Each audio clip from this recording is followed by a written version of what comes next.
бинобар бар қасдона саркашӣ намудани қарздорон аз пардохти алимент 538 нафар қарздорон тибқи моддаи 177 кодекси ҷиноятии ҷумҳурии Тоҷикистон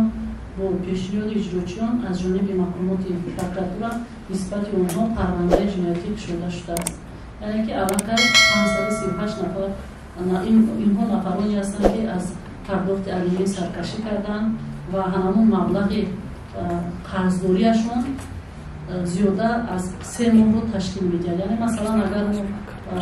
ида бароем агар маблағи алимент 150 сом бошад, агар маблағи алимент аллакай 450 сомро ташкил диҳад, аллакай нисбати он нафар барқасдона саркашӣ намудани қарздор метавонад ки бо пешниҳоди иҷрочӣ маҳкумоти прокуратура нисбати чунин шахс метавонад ки парвандаи ҷиноятӣ оғоз кунад. ва имсол нисбати 538 яъне 128 нафар зиёдтар шудааст назар ба соли 2021 он нафароне ки нисбатшон моддаи 177 кодекси ҷиноятии ҷумҳурии Тоҷикистон татбиқ гардидааст. ғайр аз ин нисбати 398 нафар қарздорон барои сари вақт напардохтани алимент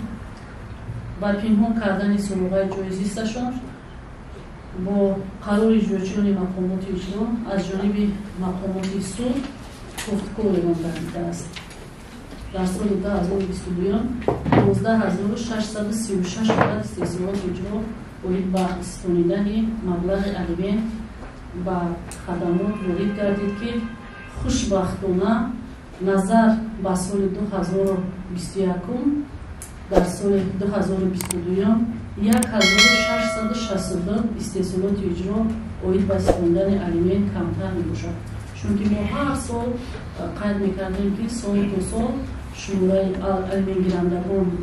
зиёд мешавад